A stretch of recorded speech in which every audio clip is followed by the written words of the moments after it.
What's up, everyone? It's Books and Looks TV. Today, I'm going to be doing a movie analysis on the movie Love Don't Cost a Thing.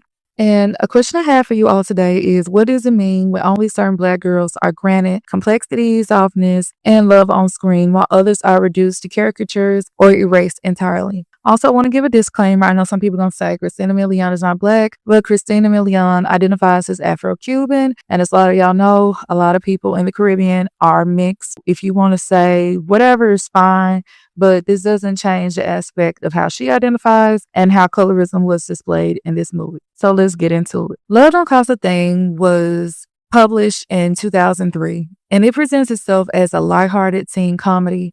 Yet beneath the surface lies a nuanced exploration of identity, desirability, and the societal pressures faced by Black youth. The film follows Alvin Johnson, a brilliant but socially invisible teenager who pays the popular Paris Morgan to pretend to be his girlfriend, hoping to elevate his social status. This arrangement unveils deeper themes of beauty, capital, colorism, featureism, and the emotional toll of conforming to societal expectations. Paris Morgan was portrayed by Christina Milian in her prime, and she is basically the it girl in high school. She has light skin, loose, fine hair, and is petite and curvy. And there's an implied financial standing that places her at the pinnacle of this social hierarchy in high school. However, this status comes with an immense burden.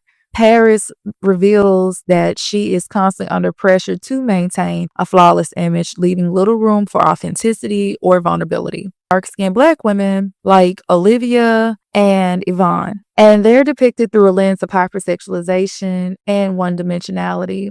And so in this film, basically, when Alvin has a come up, these girls throw themselves at him. And I just thought it was interesting how, like, in general, especially Yvonne's character was seen as, like, sassy. It was just a very stereotypical role. Both of these young girls are, to me, depicted as fast, and they're portrayed as sexually available. And they're basically serving as props to elevate the desirability of Paris in the movie. They lack depth or redemption, reinforcing harmful stereotypes that devalue their worth and humanity. This dichotomy underscores the pervasive issues of colorism and futurism in media representations. Paris' character is allowed complexity and growth. Olivia and Yvonne are confined to reductive roles that perpetuate negative tropes about darker-skinned Black women. So sociologist Pierre Bourdieu introduced the concept of capital as a form of power that is economic, social, and cultural. Beauty capital extends this idea, emphasizing how attractiveness can open doors and grant privilege. And in the film, Paris embodies this beauty capital as someone who's light-skinned, like slim, thick, long hair, and just positioned as affluent, yet she don't have the money to fix her mama car. So her image is aspirational, that she can, like, get what she wants. I thought it was also interesting in the movie how, like, the person that was deemed as Paris's boo was Drew, who was, like, light skinned and fit and very likable. And let's not mention that he's not about to go to the league and become rich. Not only is he respected by his former classmates, but, like, the groupies are coming after him, right? While the less desirable characters like Alvin and Walter have different body types, and they are, like, basically, I would say, middle class, lower middle class. So Alvin is, like, has a scrawny body type. Y'all know Nick Cannon's body type. I ain't trying to shame, I'm just saying. And Walter is, like, this bigger guy, played by Kenan Thompson. They're both dorks. Again, they don't have a lot of money, but I did notice they had darker skin as well. So the body types, the color compared to Drew's and not being seen as desirable, I felt like that was colorist. So while they were seen as, like, not desirable until, like, maybe they had some money or proximity to someone beautiful, the darker skinned girls were just, like, fitting the Jezebel trope in the movie. Now back to Paris. Paris has this, like, allure yet perceived victim complex, where she is not only a damsel in distress, but one who couldn't help but just be beautiful. She still got cheated on and lied to, though being deemed as desirable, and low-key seemed as unhappy.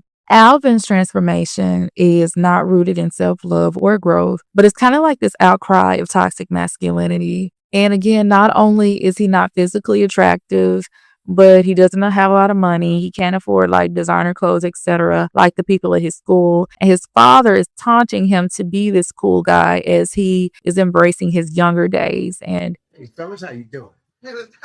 Yeah. What's going on? Look, I got a bit of bad news for you. It seems like Alvin done moved. She don't stay here no more. This is hot. This is hot. Be funny. Hey. Nobody playing with you now. Listen to me. I know you've been friends with Alvin since the first grade, but Alvin dating a girl now. You don't need to be hanging around y'all scientific looking ass no more.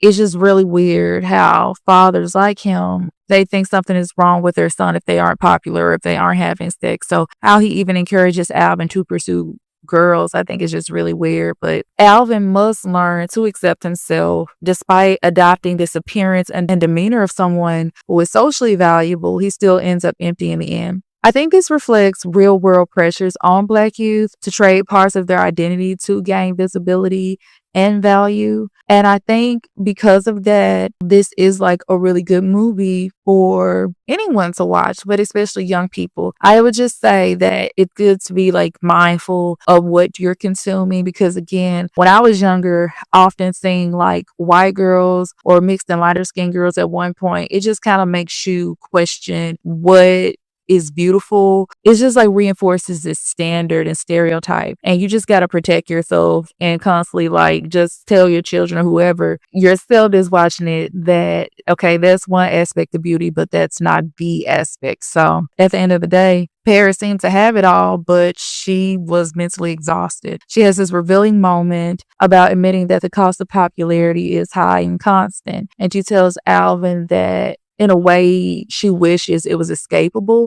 or that she just can't escape it because she's just, naturally beautiful, etc. She isn't allowed to be flawed or emotional. And her fake relationship with Alvin becomes something she needs because she realizes her boyfriend really isn't that great. Nonetheless, the performance and reality blurs under public expectations. This highlights the truth that most desired Black girls are not loved. They are consumed. And their desirability is conditional and fragile. I think Love Don't Cost a Thing is a great coming of youth movie. I think you just got to be careful about the images and understand that there's some colorism in it. I don't think that beauty should just be an aesthetic. A lot of times it is a survival though for Black youth. I think that colorism and featureism act as silent filters, deciding who gets to be soft or who gets to be loved and who must settle for being used or erased. The last question I have for you today is, if Black girls must look a certain way and have these like soft features and certain textured hair and silence their truth just to be seen, then who exactly are we loving?